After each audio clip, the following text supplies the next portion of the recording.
doctor Ángel González Medina pues ha tenido una situación de, de emergencia donde le ha imposibilitado pues estar con nosotros en el programa, ha tenido que devolverse.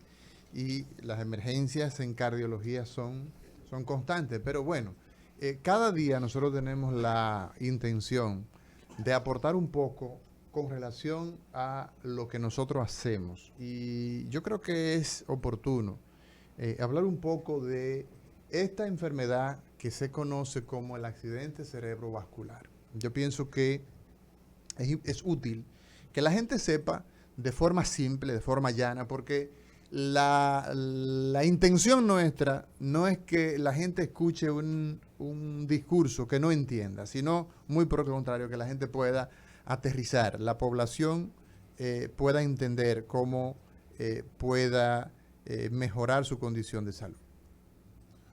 Amaury, o sea, yo conozco desde que tú llegaste al país el esfuerzo que tú has hecho para que las personas, la colectividad esté protegida en caso de tener un evento de esta naturaleza. Pero te pregunto, ¿tú estás satisfecho con lo que se ha logrado? ¿Qué tenemos ahora mismo? Y desde la perspectiva de apoyo estatal, ¿qué podemos lograr de aquí a 5 años? Bueno, mira, la primera pregunta es que si estoy satisfecho y la respuesta es muy simple, ¿no? No estoy satisfecho porque yo pienso que como país la gente tiene derecho a recibir atención oportuna. Cuando una persona tiene, le sale en un examen de orina, le sale alterado, usted se preocupa. Le dicen, bueno, es que esto es un problema que me atañe a mí, me afecta a mí. Y la gente se machuca, se golpea una mano, una uña. Se le pone morada. Inmediatamente eso le preocupa, porque dice el adagio popular que la uña le duele al dedo. Entonces, nosotros vemos con mucha preocupación el hecho de que los pacientes que son víctimas de accidentes cerebrovasculares en nuestro país no se les trata de manera oportuna. Y lamentablemente eso deriva en una gran cantidad de muertos y una gran cantidad de discapacitados. Y los dos pueden evitarse, porque sabemos que cuando una arteria, que es por donde viaja la sangre, para la gente que nos escucha, se tapa, esa sangre va destinada a nutrir, a darle vida a un órgano o a una parte de un órgano. Y si esa arteria se tapa, entonces ese órgano se va a morir. Y lo que hay que hacer con esa arteria cuando se tapa es destaparla. El mecanismo que sea, hay que destaparla. Entonces, una cosa tan simple, tan elemental, tan sencilla, nuestros países no lo entienden, no lo quieren asumir, no lo respetan. Hemos llevado datos a las autoridades, damos un paso y nos quedamos, en el mejor de los casos, nos quedamos estancados con ese paso, pero no se avanza. En la República Dominicana nosotros hemos hecho proyecciones y hemos hecho estimaciones de acuerdo a algunas pequeñas muestras que se han hecho. Y en nuestro país pudiéramos andar cada año alrededor de los 24,000 a 30,000 accidentes cerebrovascular. De 24,000. Entre 24,000 a 30,000 casos de accidente cerebrovascular. Ese sería más o menos Nadie está exento. Entonces, nosotros tenemos por cada 100,000 habitantes, nosotros tendríamos unos 200 casos a nivel internacional, pero aquí el número es mayor. ¿Por qué razón es mayor? Porque las personas en nuestro país tienen menos educación sanitaria. ¿Qué significa eso? Tienen menos información de cómo cuidar su salud. Normalmente la gente va a buscar servicios de salud cuando está enfermo. No lo hace sano, no hace consulta de hombre o mujer sana. Tú sabes que hay una consulta en pediatría que se llama la consulta de niños sanos. Pues así debe ser la consulta habitualmente en términos general. El médico de cabecera, que tampoco existe, el médico primario, que tampoco existe, esa figura no existe en la República Dominicana. Y el médico familiar no es el médico primario. Pero no existe como, o sea, tú no tienes un médico primario, tú tienes un médico de familia. Que lo atienda. No, yo tampoco tengo un médico de familia. Yo no tengo un internista que tiene todos mis récords y que conoce todo lo que se ha hecho desde que yo era niño hasta este momento, ni tampoco Liz. En el mejor de los casos, Liz tiene un ginecólogo o una ginecóloga, pero no tiene un médico. Entonces, ¿qué ocurre con eso? Que las poblaciones que son más académicamente más deficientes son las que más se enferman. Y en nuestro país, entonces, las autoridades no han hecho lo propio, al punto de que la seguridad social tuvimos nosotros, o sea, tuve que enviar inmensidad de comunicaciones para que CISALRIL nos hiciera caso, y es después de 7 años de hacer esfuerzos, reuniones, una gran cantidad de reuniones, que se logra elevar la iniciativa y se coloca en la seguridad social la cobertura de el tratamiento de los ACV por vía endovascular. Entonces, no estamos satisfechos y estamos muy lejos de tener lo que se recomienda, que es que una vez se produce un evento cerebrovascular, una vez se produce el ACV, se conozca cuáles son las rutas, cuáles son los pasos, dónde hay que llegar, que la comunidad sepa cómo se manifiesta, pero por sobre todo que el Estado tenga identificado cuáles son los centros y estar preparados para que el personal humano que ya tenemos en la República Dominicana esté ubicado estratégicamente para que esta situación no sea todos los años simplemente la queja. Entonces, en esa primera pregunta que tú me haces, que probablemente no es lo que deseamos enfocar, que la gente más bien conozca de la enfermedad, que sepa, pero eso que has preguntado es muy útil. ¿Por qué?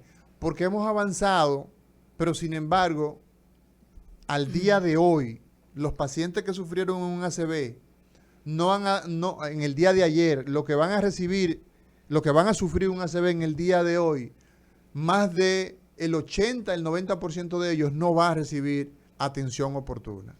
Y va a tener la evolución de que esa arteria se va a quedar tapada a menos que el coágulo de forma espontánea no se disuelva. Entonces, eso hay que cambiarlo. Doctor, en programas anteriores, hablando de ACV, hemos hecho énfasis en el tema del impacto que tiene el ACV, las secuelas que deja en el paciente, en la familia, a nivel social, socioeconómico también. Entonces, se habla de una prevención primaria, justo en la misma línea de lo que usted mencionaba de el paciente sano ir a revisarse, y una prevención secundaria en ese paciente que ya ha tenido un ACV. ¿En qué consisten estos dos tipos de prevención en situaciones como estas? Mira, yo te podría decir que justamente el paciente que tiene esta condición, y me permito explicarlo porque no podemos nosotros hablar de una entidad sin que la gente, porque probablemente asumimos que todo el que nos está escuchando en este momento nos ha escuchado en épocas pasadas, y no necesariamente es así. Miren, cuando nosotros hablamos de un ACV, nos estamos refiriendo, son las siglas de las palabras que significan accidente cerebrovascular, ¿verdad? Hay otros lugares del mundo donde a esa enfermedad se les da otro nombre. De hecho, aquí mismo lo conocemos como ataque cerebral, lo conocemos como derrame cerebral, en fin. En Estados Unidos se le dice stroke, en España se le dice ictus, en fin. ¿Y de qué se trata? Bueno, el cerebro humano necesita de un continuo aporte de sangre, de manera que a 100 gramos, por ejemplo, de tejido cerebral, se requieren 50 cc de sangre por minuto. Esa es la relación para que nuestro cerebro se mantenga activo. Usted me está escuchando, usted está viendo, usted siente la temperatura, escucha los sonidos, en fin, está alerta, está consciente. Eso es gracias a que a su cerebro le llega 50 cc de sangre por cada 100 gramos de tejido cerebral, y eso garantiza la viabilidad. El ACV consiste en la interrupción del fluido sanguíneo a nuestro cerebro de manera repentina.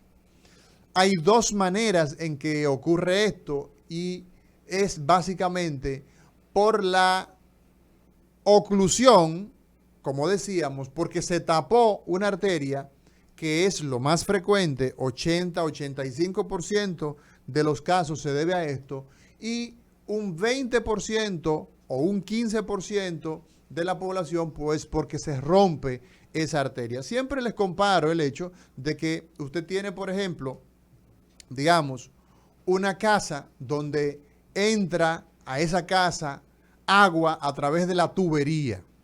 Y entonces, si esa tubería se tapa, no entra el agua a la casa. Lo mismo, si se tapa una arteria de nuestro cerebro, entonces no entra a ese territorio determinado sangre, y eso entonces provoca un ACV.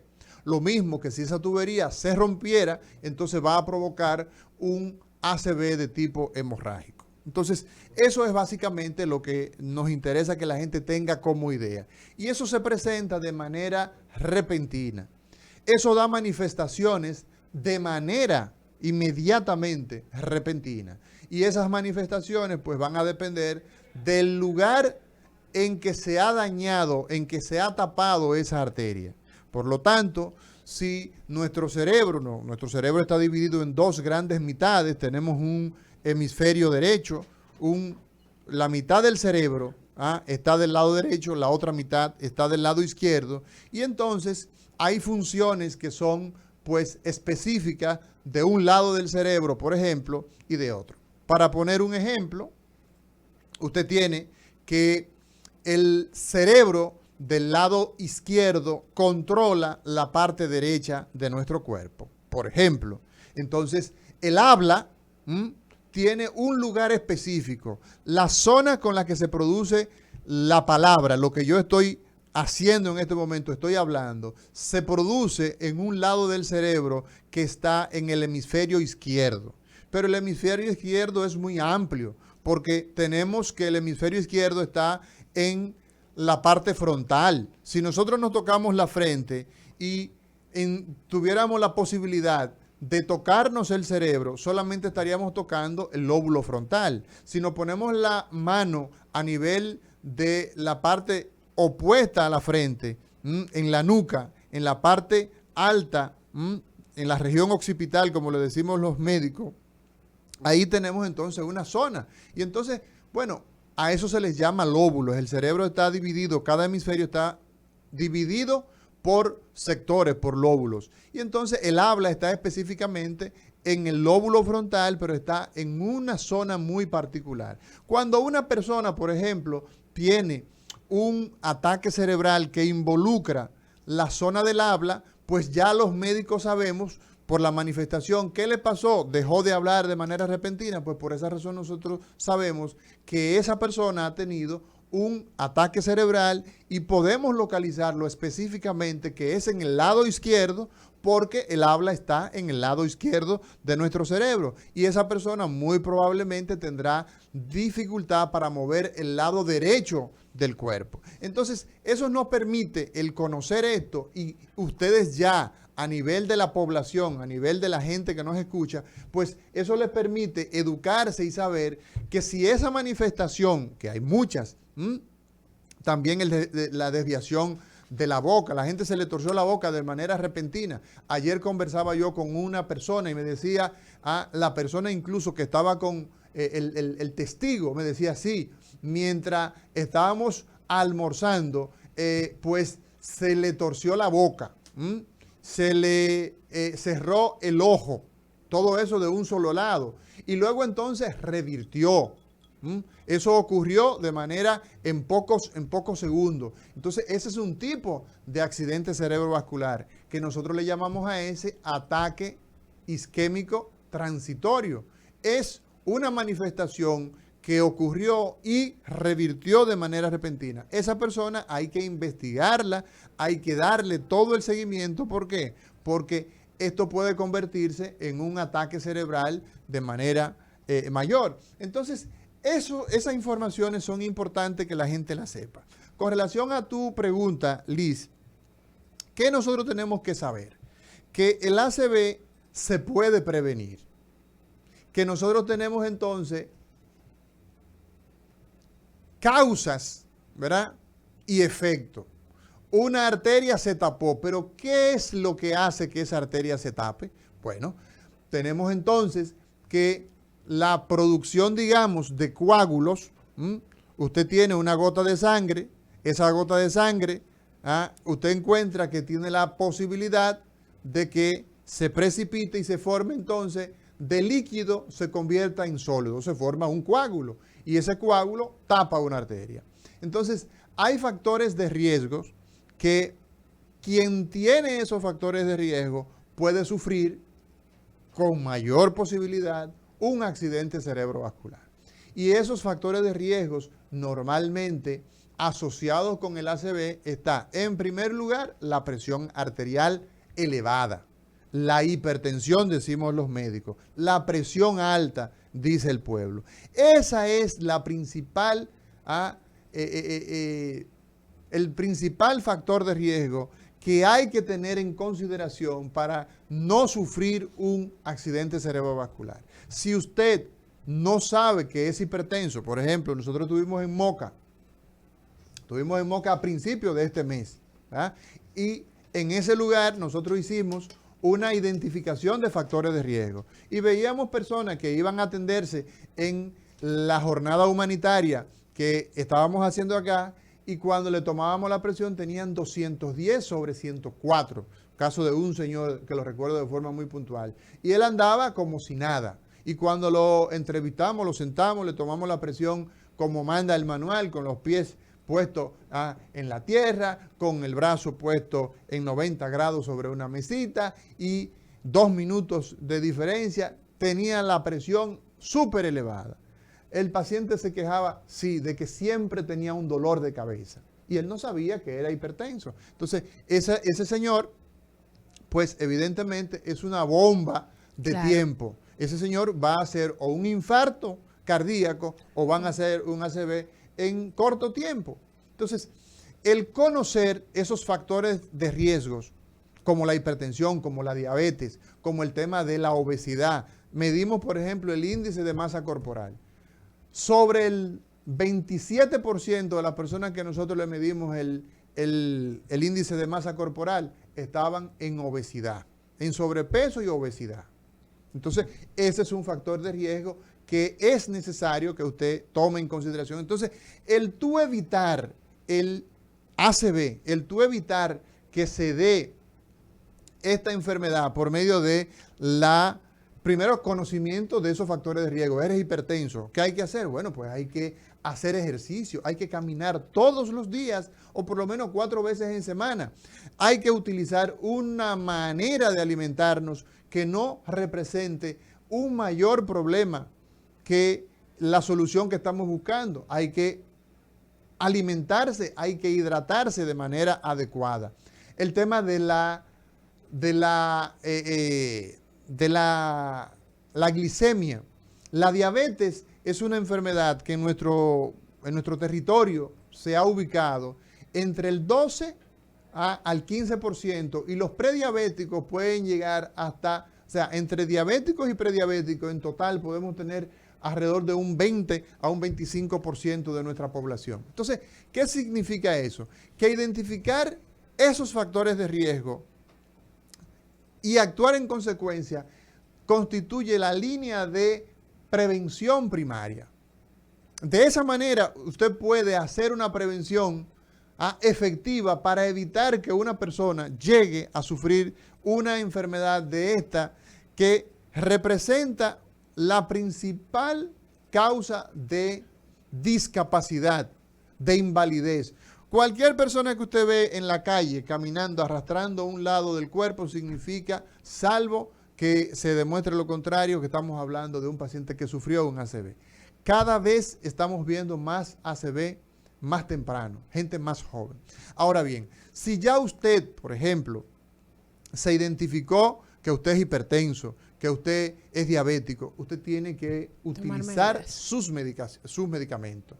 Y la adherencia a esos medicamentos es fundamental.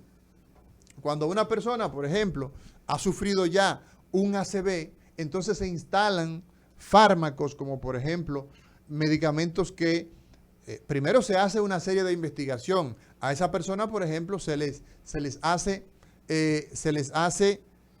determinación de todos los laboratorios que habitualmente pueden dar alteraciones en la sangre. Hay que verificar todo ese perfil de coagulación.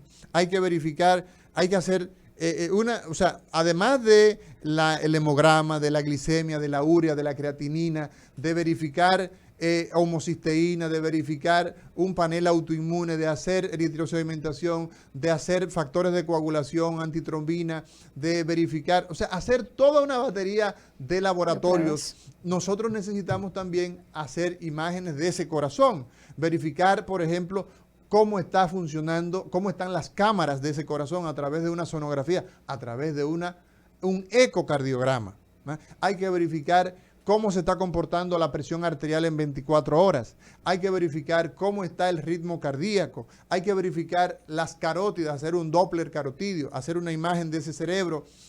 Entonces, con todo esto, nosotros luego ponemos un tratamiento. Y ese tratamiento y la adherencia a ese tratamiento es fundamental. ¿Por qué? Porque eso nos va a nosotros a evitar hacer prevención secundaria, evitando que esa persona sufra un nuevo accidente cerebrovascular. Entonces, de esa manera nosotros podemos hablar de una prevención primaria y de una prevención secundaria.